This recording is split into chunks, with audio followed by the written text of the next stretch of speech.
آپ لکھنا پڑھنا نہیں جانتے تھے، اس کے باوجود پہلی وحی کیا تھی؟ اقرأ بسم ربک الذی خلق خلق الانسان من علق اقرأ وربک الاکرم الذی علم بالقلم علم الانسان ما لم یعلم۔ اقرأ، پڑھیے، پڑھیے، اور اس رب کے نام کے ساتھ پڑھیے جس نے آپ کو پیدا کیا ہے، اور اپنی جو تخلیق ہے، اپنی جو ہستی ہے، اس کے اوپر بھی غور کیجیے، ہم کس چیز سے بنے ہیں۔ تو بیسکلی ایک دروازہ ہے جو کھول دیا گیا علم کا اور علوم کا اور غور و فکر کا پہلی وحی ہی کے ساتھ۔ اسلام علم کو بہت زیادہ اہمیت دیتا ہے۔ رسول اللہ صلی اللہ علیہ وسلم نے فرمایا طلب العلم فریضۃ علی کل مسلم، علم کا حاصل کرنا ہر مسلمان پر فرض ہے۔ اور یہ کون سا علم ہے؟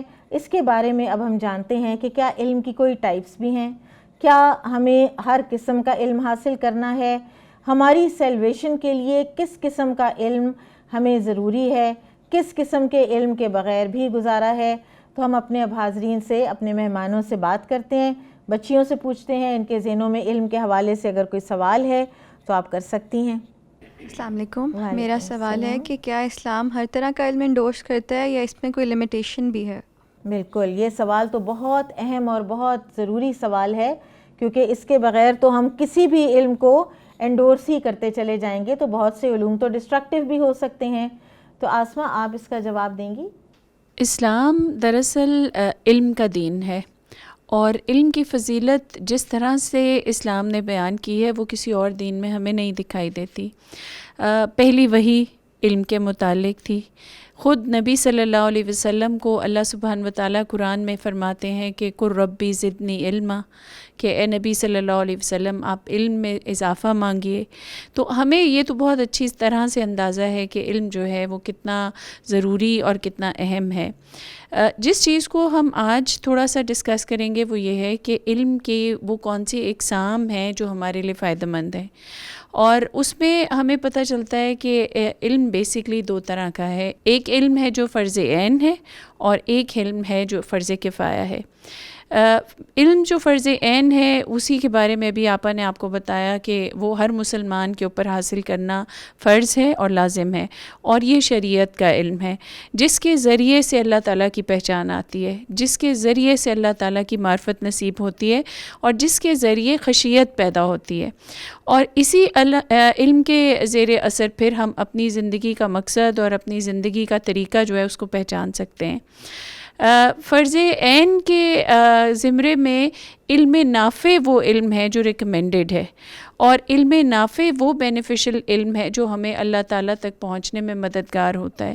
یہ وہ علم ہے جو عبادات کا طریقہ بتاتا ہے، زندگی گزارنے کے طریقے بتاتا ہے، اور اسی کے بارے میں ہمیں پتہ چلتا ہے کہ اس کی وجہ سے انسان جو ہے وہ افضل مخلوق ہے، اس کی وجہ سے ملائکہ جو ہیں وہ اس کے حاصل کرنے والوں کے راستے میں اپنے پر پھیلاتے ہیں۔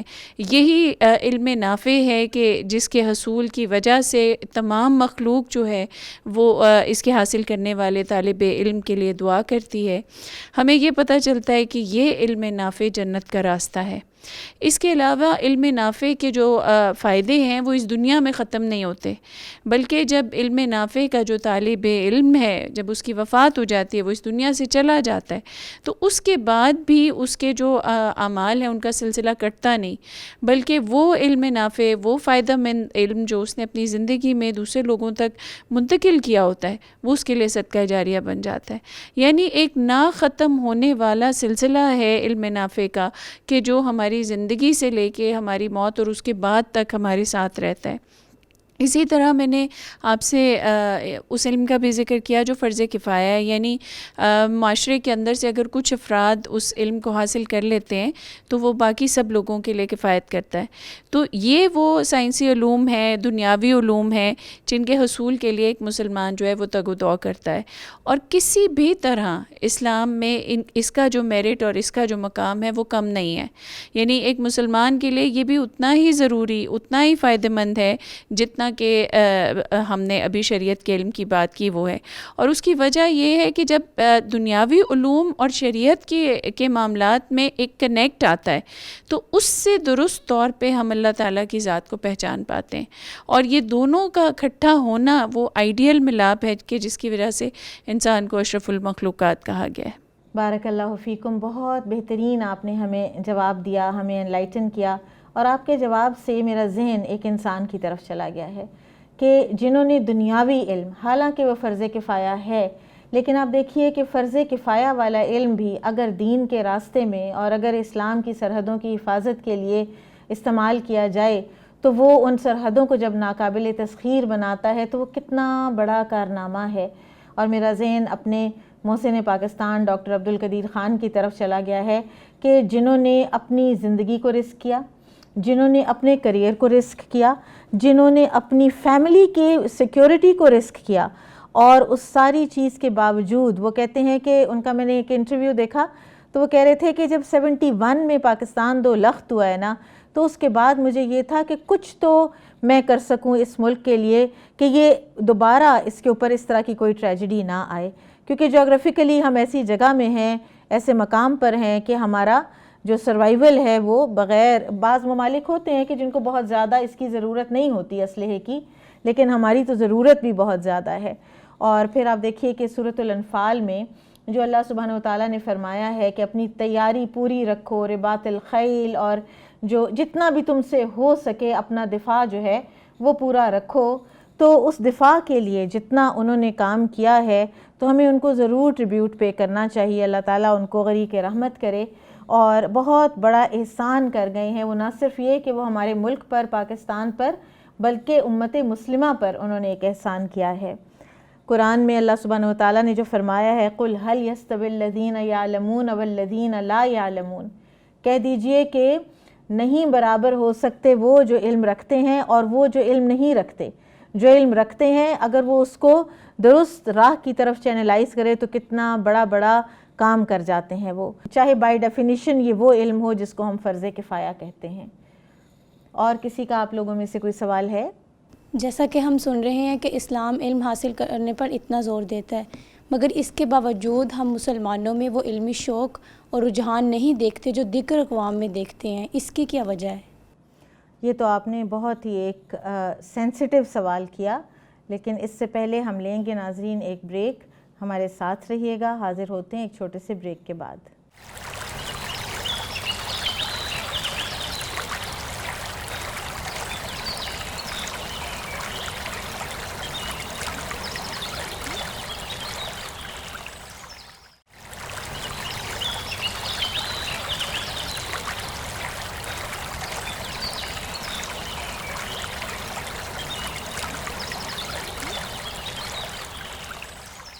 ویلکم بیک ناظرین.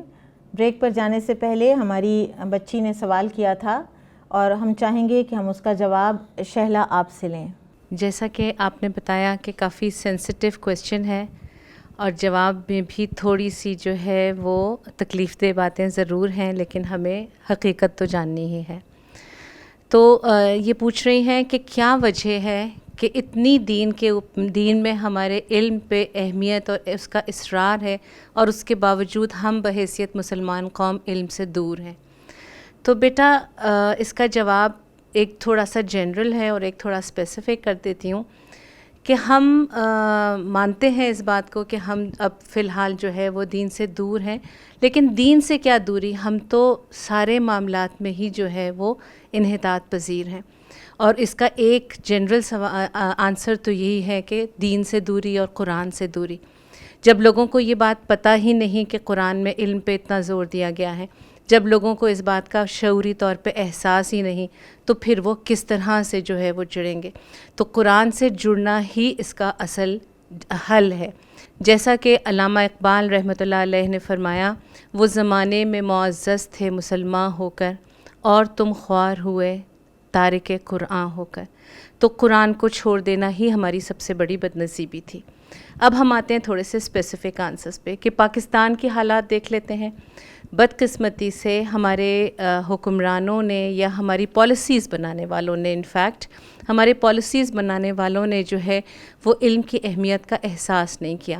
کچھ ایسی پالیسیز آئیں کہ جس میں جو ہے وہ علم کی طرف اتنی توجہ نہیں دی گئی، جس کی وجہ سے علمی انحطاط جو ہے وہ ہمیں نظر آتا ہے.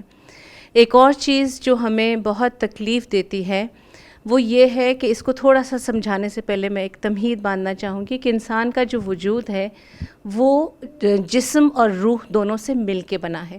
جسم کی ضروریات کچھ اور ہیں اور روح کی ضروریات کچھ اور ہیں. تو جب ہم دینی تعلیم حاصل کرتے ہیں تو ہم اپنی روح کو نرش کرتے ہیں، اور جب ہم دنیاوی تعلیم حاصل کرتے ہیں تو ہمارا جسم تسکین پاتا ہے.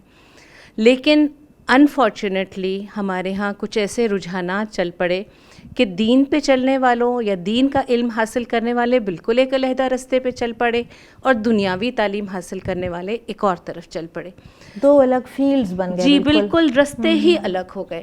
تو یہ رستے جب الگ ہوئے تو اس میں یہ ہوا کہ جو دین پہ چلنے والا تھا اسے دنیاوی تعلیم کا کچھ پتہ نہیں تھا، اور جو دنیا کی تعلیم حاصل کر رہا تھا وہ دین سے نابلد تھا. تو اس طرح سے جو ہے وہ ہمارے ہاں انحطاط جو ہے وہ آتا چلا گیا. اور جو آپ نے بات کی کہ دیگر قوموں کی بات کیجئے، تو بیٹا ایسا ہے کہ اسلام میں اور اللہ کے قانون میں قوموں کا عروج و زوال کے کچھ قواعد الگ ہیں. دیگر قوموں کی قواعد اور ہمارے اسلامی حکومت کے قواعد کچھ الگ ہیں. اللہ سبحانہ وتعالی ہمیں یہ بتاتے ہیں جہاں شریعت نافذ نہیں ہوگی وہ قومیں انحطاط پذیر ہوں گی. تو ہمیں یہی لگتا ہے کہ ہمارے ہاں چونکہ شریعت کا نفاذ ابھی تک نہیں ہو پایا اس طرح جس طرح ہمارے آباء و اجداد یا ہمارے سلف کے ہاں تھا، تو اس وجہ سے انحطاط کا ہم شکار ہیں. پھر علم کا بھی وہ اینگل ہم پا ہی نہیں سکے جو کہ اگر ہم پوری طرح سے ایک اسلامک ایک کنٹری میں رہتے ہوتے تو پھر ہم اس کو پا لیتے. جی ہم علم دونوں لحاظ سے حاصل کرتے، ایک دنیاوی علم والا ہی دینی علم بھی حاصل کر رہا ہوتا. جی جیسا کہ مسلمانوں کے عروج کے زمانے میں ہم دیکھتے ہیں کہ جو ہمارے سائنسدان ہوتے تھے وہ حافظ قرآن بھی ہوتے تھے. انہیں نہ صرف سائنس کا علم ہوتا تھا، وہ دین میں بھی، زہد میں، تقوی میں بہت اعلیٰ معیار کے ہوتے تھے. تو اس طرح کی سچویشن اب بدقسمتی سے ہم نہیں دیکھ پاتے. تو اس لیے ہمارا معاشرہ علمی انحطاط کا شکار ہے. درست فرمایا، واقعی بٹر ریالٹی ہے. اور بہرحال ہمیں اللہ تعالی ہمیں توفیق عطا فرمائے کہ ہم دین اور دنیا دونوں جو علوم ہیں ان کو ساتھ ساتھ لے کر چلیں، اور دنیاوی علم کے ذریعے سے بھی ہم اللہ سبحانہ وتعالیٰ کی معرفت حاصل کریں.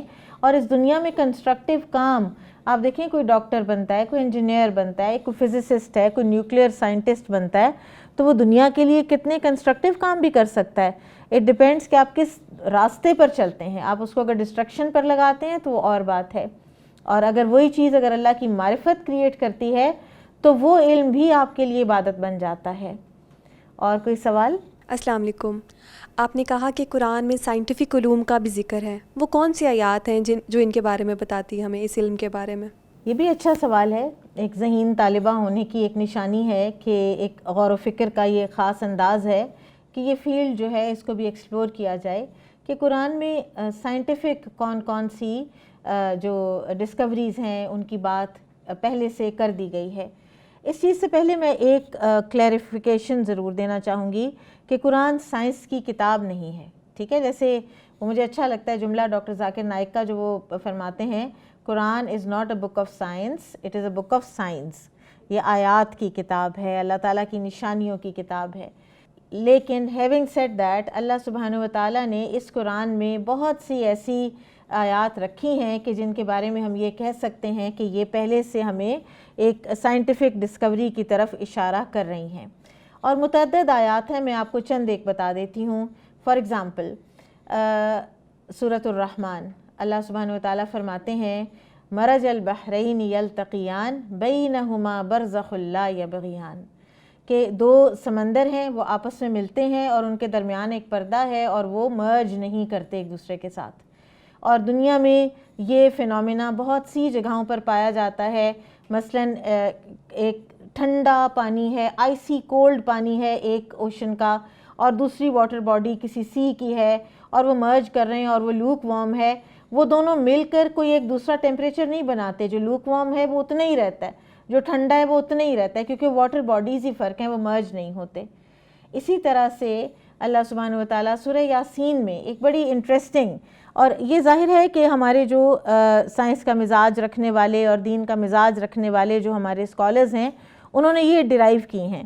تو سورہ یاسین میں جو آیت ہے کہ سبحان الذی خلق الازواج کلھا مما تنبت الارض ومن انفسہم ومما لا یعلمون، پاک ہے وہ ہستی کہ جس نے ہر چیز کا جوڑا بنایا ہے، ہر وہ چیز جس کو زمین اگاتی ہے، تمہاری اپنی جانوں میں سے بھی، ومما لا یعلمون، اور ان چیزوں کے بھی جن کو تم ابھی جانتے نہیں ہو۔ اور ہمیں یہ چیز جو ہے یہ ایک تو ایک دروازہ کھول دیا گیا نا کہ اتنی چیزیں ہیں جن کو تم ابھی نہیں جانتے۔ جب دنیا میں یہ آیت پڑھی جاتی ہے تو ہمیں پتہ ہے کہ ابھی بھی کتنی چیزیں ہیں جو ہم نہیں جانتے، اور ہر چیز کا اللہ تعالیٰ نے جوڑا بنایا ہے۔ اور یہ بھی مفسرین لکھتے ہیں کہ جہاں اللہ سبحانہ و تعالیٰ یہ بات فرماتے ہیں کہ سبحان الذی، تو اس سے جب آیت شروع ہوتی ہے تو اللہ تعالیٰ کی بہت بڑی کسی قدرت کی طرف اشارہ ہوتا ہے۔ تو آپ دیکھیں کہ یہ ایک بہت بڑی ڈسکوری ہے کہ جس کو نوبیل پرائز ملا تھا، یہ 1920s کی بات ہے کہ یہ پال ڈیراک ایک فزسسٹ تھا کہ جس نے یہ ڈسکور کیا کہ دنیا میں ہر چیز پیئرز میں ہے۔ وہ جو اس کی theory of creation in pairs ہے اس میں وہ کہتا ہے کہ اگر پیئرز میں چیزیں کریٹڈ نہ ہونا تو ایگزسٹ ہی نہیں کر سکتی، لائف ایگزسٹ ہی نہیں کر سکتی اگر وہ پیئرز میں نہ ہو۔ پھر اسی طرح سورہ یاسین ہی میں آپ دیکھیے کہ اللہ سبحانہ و تعالیٰ فرماتے ہیں کہ ہر چیز، ہر یہ ہیونلی باڈیز ہیں، ستارے، سیارے، سورج، ہر کوئی اپنے مدار میں تیر رہا ہے، اور کس طرح اللہ تعالیٰ نے چاند کی گھٹتی بڑھتی شکلوں کا ذکر کیا ہے۔ پھر ایک جو آیت ہے قرآن میں سورہ آل عمران میں، اس کو اگر ہم دیکھیں تو ہمیں پورا اسلام کا کہ سائنس پر کس طرح غور کرنا ہے، ڈسکوریز پر کس طرح غور کرنا ہے، اور ان کو کس جگہ پر پلیس کرنا ہے اپنی زندگیوں میں، یہ سب ہمیں پتہ چلتا ہے۔ اللہ سبحانہ و تعالیٰ سورہ آل عمران آیا 190 آنورڈز فرماتے ہیں ان فی خلق السماوات والارض واختلاف اللیل والنہار لآیات لأولی الالباب۔ بڑی ہی زبردست یہ آیات ہیں کہ بے شک زمین و آسمان کی تخلیق میں اور رات اور دن کے آنے جانے میں البتہ نشانیاں ہیں اولو الالباب کے لیے۔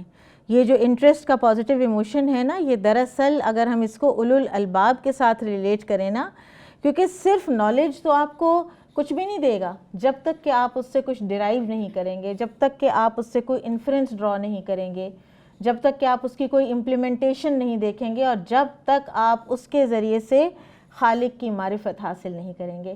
تو اولو الالباب، عقل والے لوگ جو ہیں ان کے اندر نشانیاں ہیں۔ اب یہ سارے کیا ہیں؟ یہ سارے سائنٹیفک فیکٹس ہی ہیں نا، ٹھیک ہے، آپ اس کو ڈسکور کریں۔ اور پھر یہ کون لوگ ہیں؟ الذین یذکرون اللہ، یہ وہ لوگ ہیں کہ جو اللہ تعالیٰ کا ذکر کرتے ہیں۔ یعنی آپ دیکھیے کہ وہی جو بات آپ نے کہی تھی کہ وہی عالم دین بھی تھے اور وہی سائنسدان بھی تھے، تو یہ وہ لوگ ہیں کہ جو زمین و آسمان کی تخلیق پر غور و فکر کرتے ہیں اور ساتھ ساتھ اللہ تعالیٰ کا ذکر کرتے ہیں۔ کب؟ قیاماً وقعوداً وعلی جنوبہم، کھڑے اور بیٹھے اور لیٹے، وَيَتَفَكَّرُونَ فِي خَلْقِ السَّمَاوَاتِ وَالْأَرْضِ، اور تفکر کرتے ہیں، ریفلیکٹ کرتے ہیں، غور و فکر کرتے ہیں زمین و آسمان کی تخلیق میں۔ اور پھر جب وہ تفکر کرتے ہیں تو وہ کس نتیجے کو پہنچتے ہیں؟ ربنا ما خلقت ھذا باطلا، اے ہمارے رب تو نے یہ سب کچھ باطل ابس بیکار پیدا نہیں کیا ہے، ٹھیک ہے۔ اور جب وہ اس نتیجے کو پہنچتے ہیں کہ تخلیق کائنات جو ہے بڑی بامقصد ہے، تو وہ کیا کہتے ہیں؟ ان کے اندر عاجزی آتی ہے، وہ ایتھیسٹ نہیں ہو جاتے، وہ ملحد نہیں ہو جاتے، وہ اور زیادہ اللہ کے بندے بن جاتے ہیں، اور وہ کہتے ہیں سبحانک فقنا عذاب النار، تو پاک ہے، تو ہمیں آگ کے عذاب سے بچا لے۔ تو بیسکلی قرآن میں جہاں کہیں بھی سائنٹیفک فیکٹس کا ذکر ہے تو وہ انسانوں کو اللہ تعالیٰ کی معرفت کرانے کا ذکر ہے۔ اس کے علاوہ میں آپ کو یہ سجیسٹ کروں گی کہ آپ سورۃ النحل کا مطالعہ کیجئے، آپ سورۃ الروم کا مطالعہ کیجئے، آپ سورۃ الانعام کا مطالعہ کیجئے، کہ جس میں باقاعدہ باٹنی کی طرف توجہ دلائی گئی ہے کہ ذرا دیکھو تو صحیح کہ کیسے یہ پلانٹ جو ہے یہ بیج میں سے نکلتا ہے، اور اس کے پکنے تک ذرا غور تو کرو کن کن سٹیجز میں سے یہ گزرتا ہے۔ پرندے کیسے فضاؤں میں چل رہے ہیں. تو یہ سب کچھ جو ہے، لیکن یہ صرف اور صرف سائنس کی نیت سے ہمیں نہیں پڑھنا، ہمیں اس کو اللہ تعالیٰ کے سائنس کی نیت سے پڑھنا ہے انشاءاللہ. ٹھیک ہے، تو انشاءاللہ ناظرین ہماری گفتگو کا سلسلہ جاری ہے. یہاں ہم لیں گے ایک چھوٹا سا بریک، ہمارے ساتھ رہیے گا.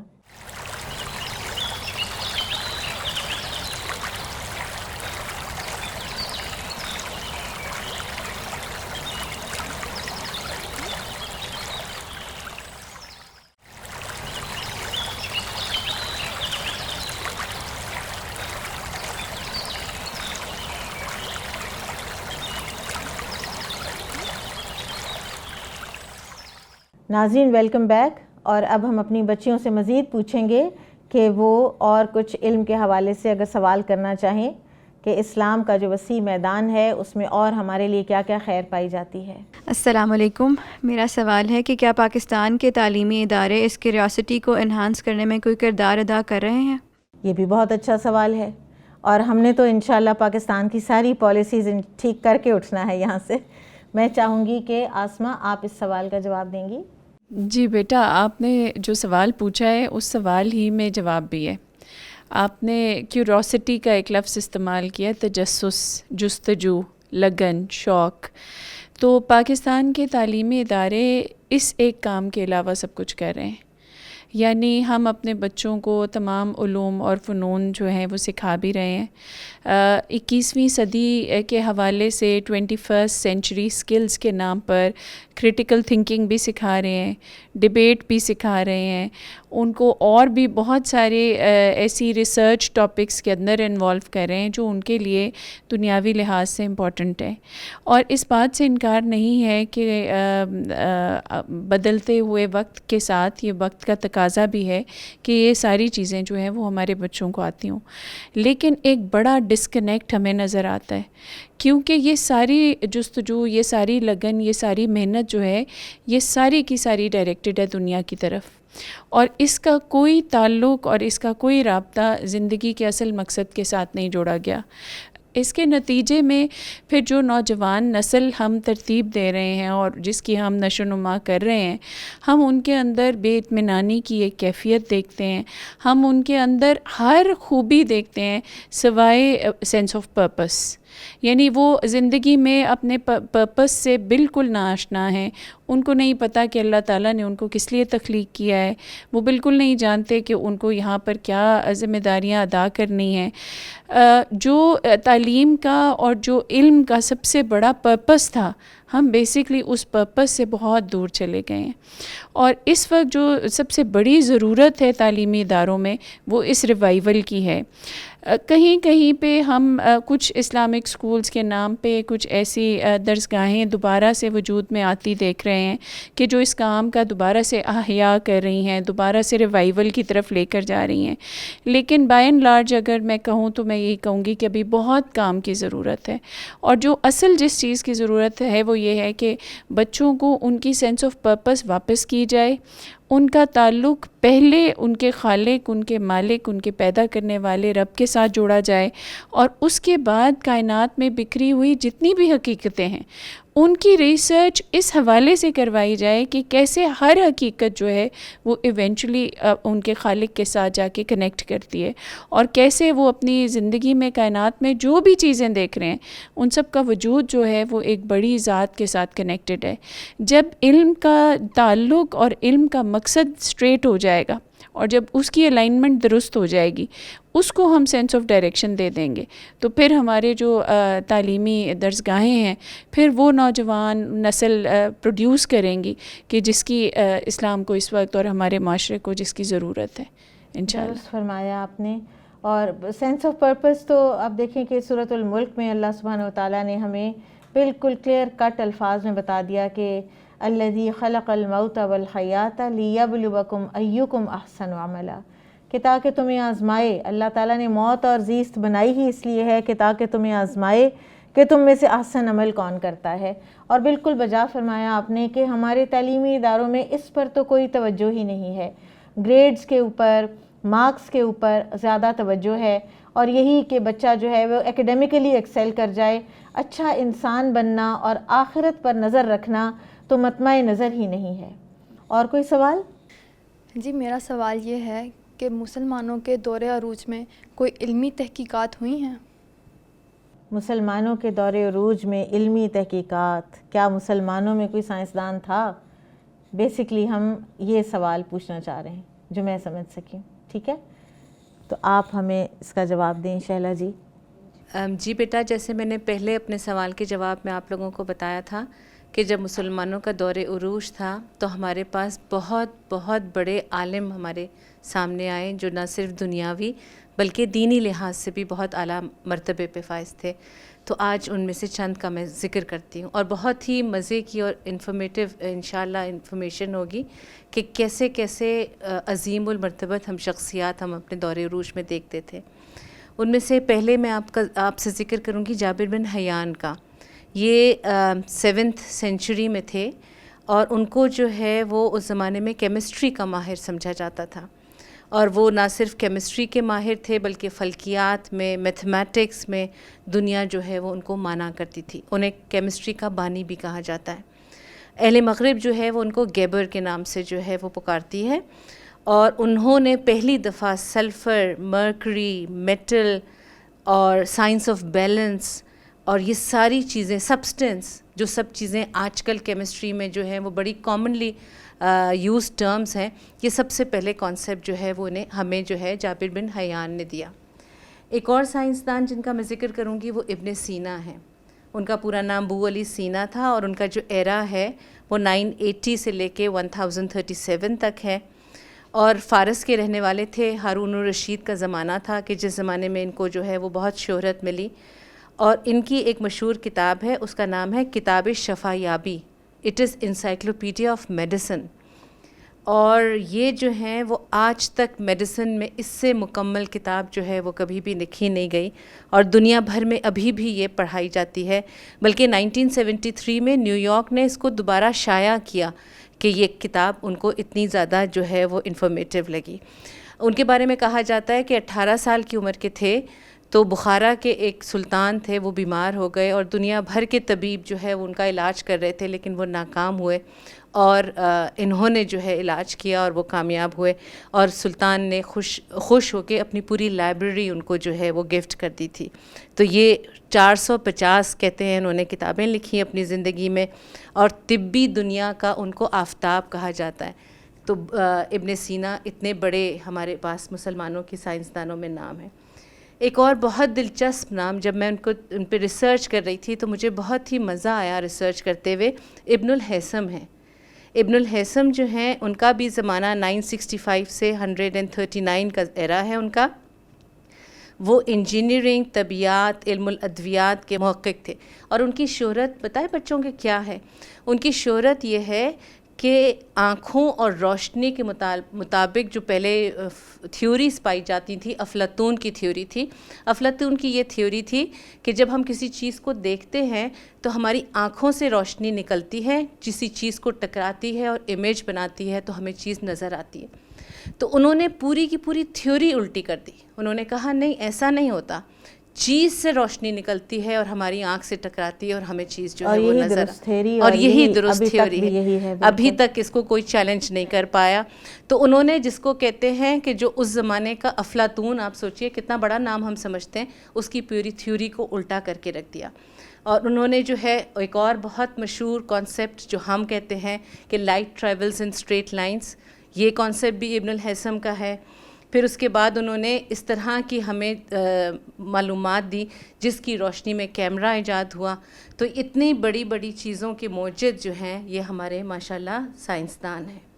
الخوارزمی جو ہیں، الخوارزمی جو ہیں ان کا بھی ایرا تقریباً ملتا جلتا ہی ہے. 780 سے 850 ایران سے ان کا تعلق تھا، اور یہ اپنے میتھمیٹیکل ورکس کے لیے بہت مشہور تھے. انہوں نے جو ہے وہ الجبرا ان کی کانسیپٹ ہے کہ انہوں نے دنیا کو پہلی دفعہ الجبرا کا کانسیپٹ جو ہے وہ ہمیں بتایا. اور لانگیٹیوڈ اور لیٹیٹیوڈس اور جیوگرافی کی یہ ساری چیزیں جو ہیں یہ سب کچھ ہمیں الخوارزمی سے ہی جو ہے وہ ملتی ہے. اور واقعی اللہ سبحانہ و تعالیٰ اسلام کا وہ دور عروج واپس لائے، لیکن اس کے لیے وہی بات کہ ہمیں اتباع سنت کی ضرورت ہے، دین کو درست طور پر سمجھنے کی ضرورت ہے، اور علم کے درست ٹینجنٹس پر چلنے کی بھی ضرورت ہے۔ ہم یہ دیکھتے ہیں ناظرین کہ رسول اللہ صلی اللہ علیہ وسلم نے بدر کے قیدیوں سے، وہ کافر تھے، وہ مشرک تھے، وہ دشمن تھے، وہ قید ہو کر آئے تھے، اور ان کا رینزم وہ کتنا بھی رکھتے وہ مل رہا تھا، اور پھر رسول اللہ صلی اللہ علیہ وسلم نے ان کو یہ آفر کی کہ مدینہ کے 10 بچوں کو لکھنا سکھا دو، وہی تمہارا رینسم ہو جائے گا۔ یعنی اسٹیٹ نے خرچ کیا اور خوب خرچ کیا اپنے بچوں کو رائٹنگ اور علم سکھانے کے لیے۔ زید بن ثابت رضی اللہ عنہ انہی بچوں میں سے تھے جنہوں نے بدر کے قیدیوں سے لکھنا سیکھا تھا، اور ہم آگے چل کر دیکھتے ہیں کہ وہ کاتب وحی بنے۔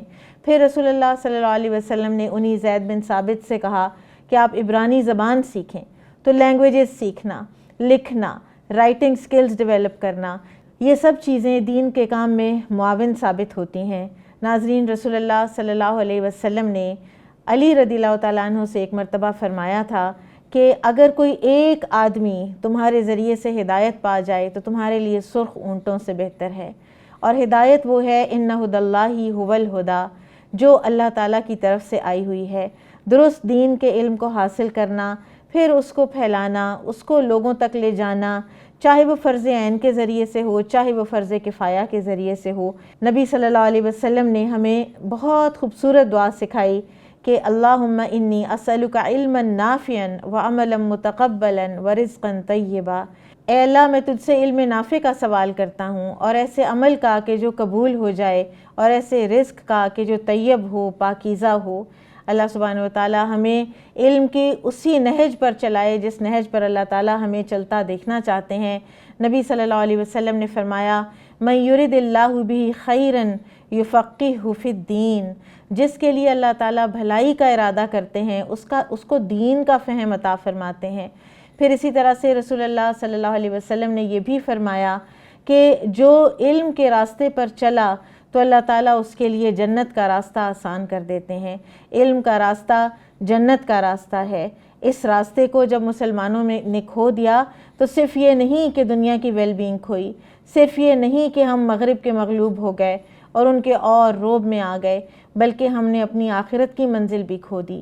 تو اللہ سبحانہ وتعالی ہمیں اپنے دور عروج میں واپس لے جائے، اللہ تعالیٰ اس میں ہمارا بھی کوئی حصہ ڈال لے۔ اور ناظرین، آخر میں ایک اور آیت کی طرف سب کی توجہ، بچیوں کی بھی اپنی بھی مبذول کرانا چاہوں گی، اور وہ ہے سورۃ الاحزاب کی آیت نمبر 34، جو کہ امہات المومنین کے لیے اللہ سبحانہ وتعالیٰ نے نازل فرمائی وَاذْكُرْنَ مَا يُتْلَى فِي بُيُوتِكُنَّ مِنْ آيَاتِ اللَّهِ وَالْحِكْمَةِ إِنَّ اللَّهَ كَانَ لَطِيفًا خَبِيرًا، کہ آپ یاد کریں وہ جو تلاوت کی جاتی ہیں آپ کے گھروں میں اللہ کی آیات میں سے اور حکمت کی باتوں میں سے۔ امہات المومنین کو دین کا علم حاصل کرنے کی تلقین کی جا رہی ہے، اور امہات المومنین نے علم حاصل کیا۔ خصوصاً ہم دیکھتے ہیں کہ سیدہ عائشہ رضی اللہ عنہا نے پھر کس طرح دین کی خدمت کی، کس طرح انہوں نے وہ ایک اسلام کی بہت بڑی مجاہدہ مبلغہ بنی، اور نبی صلی اللہ علیہ وسلم کے زیر سایہ جو علم انہوں نے سیکھا اس کو انہوں نے پھیلایا۔ اللہ سبحانہ وتعالی ہمیں علم نافع کی توفیق عطا فرمائے۔ ہمارے محدثین میں آپ جانتے ہوں گے کہ کچھ محدثات کا بھی ذکر ہے، کچھ خواتین محدثات بھی ہیں اور آپ کو پتہ ہے کہ جب علم حدیث میں جو جرح و تعدیل کی جاتی ہے اور کچھ لوگوں کو کہا جاتا ہے کہ نہیں ان سے حدیث نہیں لینی، خواتین ساری کی ساری عادل راوی ہیں، ساری کی ساری ثقہ راوی ہیں۔ اور ایک بڑی خوبصورت کتاب جو کہ ابھی ایک برٹش مسلم اسکالر، انڈین مسلم اسکالر ہیں ڈاکٹر اکرم ندوی، انہوں نے لکھی الوفاء باسماء النساء، 43 والیومز ہیں محدثات کے نام پر، 43 والیومز، اور اس میں ایک جو انہوں نے میپ دیا ہے ٹریولز آف محدثات، تو اس میں ایک محدثہ ہیں فاطمہ بنت سعد الخیر، اور اپنے والد کے ساتھ وہ تجارت کرتے تھے اور والد کے ساتھ ٹریول کرتی تھیں اور حدیث کا علم حاصل کرتی تھیں، اور ان کے ٹریولز ایسے ہیں کہ جیسے دنیا کے ایک کونے سے دوسرے کونے میں جانا۔ تو اللہ سبحانہ وتعالی ہمارے سے بھی کوئی ایسا کام لے لے اور ہم بھی دین کا علم حاصل کرتے کرتے اس دنیا سے جائیں۔ بارک اللہ فیکم، سبحانک اللہم و بحمدک، اشہد ان لا الہ الا انت، استغفرک و اتوب الیک۔ السلام علیکم ورحمۃ اللہ وبرکاتہ۔